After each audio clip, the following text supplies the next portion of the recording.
Television stations over the years have typically been able to support the community in many ways, but putting cash out in the community has not been one of them. We've been able to support through on-air personalities getting involved in events, through running commercial messages to help promote events.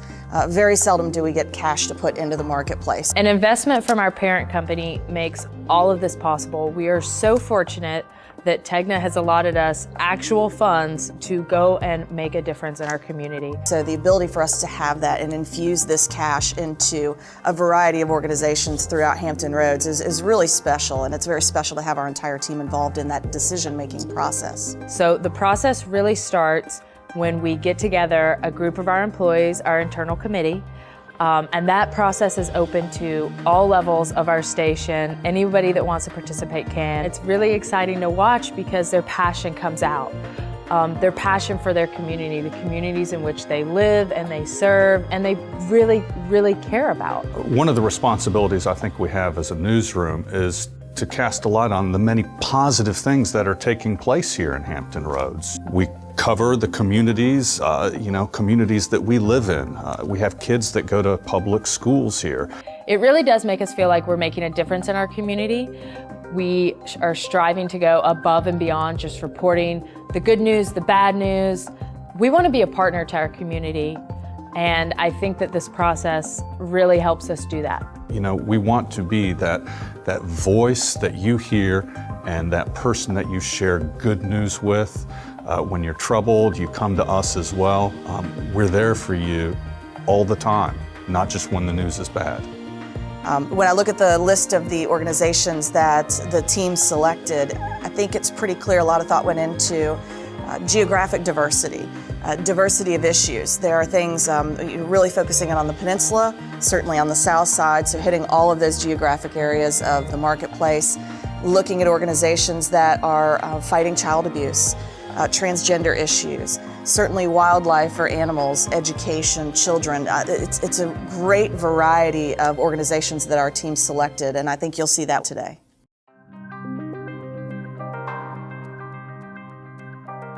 The one secret about being an actress is you have to remember to practice, practice, practice. You can't just sit there going, oh, well, I just want to be an actor, and you're not practicing your script. You're not even doing the best you can. You have to practice. You have to make sure you're on stage, doing the right thing, practicing, being a part of the team, and plus acting is supposed to be fun. I really enjoyed the acting teachers and how they taught us about how to act. And my favorite part was getting the video and being able to share with my family and friends. So Access Virginia, just want to tell you a little bit about how it all got started. We created Access Virginia to allow persons with hearing loss that are deaf and hard of hearing and vision loss, blind or have profound vision loss, to be able to access the Performing Arts Theater, to attend live theater, because I had connections with persons with hearing loss, and that's what they expressed to me. We just want to go see a show. We've been locked out. Most of them were sighted before and lost their hearing for one reason or another. Once he got around his peers and friends and the actors, he just blossomed, opened up. I've always thought that he was kind of an actor at heart, but this really brought that out in him. I don't really remember the whole thing, but I do. I remember the joke. So basically, what does the sea say? What does the big blue nothing. ocean say? It just waves. Oh yes, that was a good joke. Yeah. My daughter Kara is not an introvert, but she loved having the opportunity to get together with other kids and to work together towards their performance at the end. So it was just really inspiring to see them, to see all the kids working together and then put on such a great performance at the end. Part of acting is expressing your voice, and I learned body language too, so you can kind of move as you're speaking. And after and before you, even before you speak, you can move a little bit. It's like moving to your emotions, basically, expressing emotions but not speaking. It was good to see her actually sit home and practice her lines and study, to see her perform, to actually, when she took her time to invite people to watch her performance and to watch her perform, it was amazing because it's something I couldn't, imagine that she would do. Some advice I would give my friend is, if they want to do it, they can do it. Like, no matter what obstacles come in their way. And because what I do is I always read my script and try to memorize my lines. And I would tell my friends the same thing. Read the scripts, memorize your lines, and if you're nervous, just take a little breather, and once you start performing, you will do good out there. It was good for Noah too, because he has 2 sisters, and one's in gymnastics, and then he has a baby sister that just got here. And it was nice for him to have something to brag about and kind of show off and share with his friends and family, and it was nice. It was great. I'm very impressed that they're able to learn about the behind-the-scenes terms and as well as performing, and because who knows if they would be casted in a play if they tried out at their school, or even if their teacher would take a chance on them.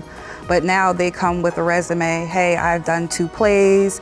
I know, stage right, center, forward, or whatever the terms are. But they can definitely participate if given a chance with their sighted peers as well. I think it was really impressive just how dramatically Able set things up for the kids. Like, they went all out, like from hiring professional actors and actresses to work with the kids, and like having costumes and props and actually getting to perform on this stage in front of an audience. And then of course there was like a big celebration at the end with a party and food, and they each got awards. So it was really, really a great experience for them. So as I was talking with Lois about an idea I had for our students to learn about the theater, because when you're blind and visually impaired in those times, they weren't going to the theater because they couldn't see it and it wasn't accessible. And what Lois was doing with Access Virginia, I thought it was just a great team approach to the whole thing. And then when she talked about it and said she had connections with Virginia Stage Company, my dreams were coming true. I thought our kids will get to perform on stage at the Virginia Wells Theater. And that's how we came together. It's a very organic process that starts with exercises and games, and it's a lot of fun. And so the script grows out of that process. And with Megan and Ryan both have been in a lot of processes that are oriented like that. So so they were very comfortable working with the students, and the students were game. I mean, there was no hesitation there. They just walked in and threw down. Yeah. So we were, it was a good team, I think, to have folks with all different expertises coming together, and then to watch how it all connects. Yeah, because the fear was there, but Ryan and Megan, once they got to know the kids, they wrote the script for Pirates in Peril, and they wrote the script based on the personalities of the students that they were working with, and it just hit home. It was just like wonderful.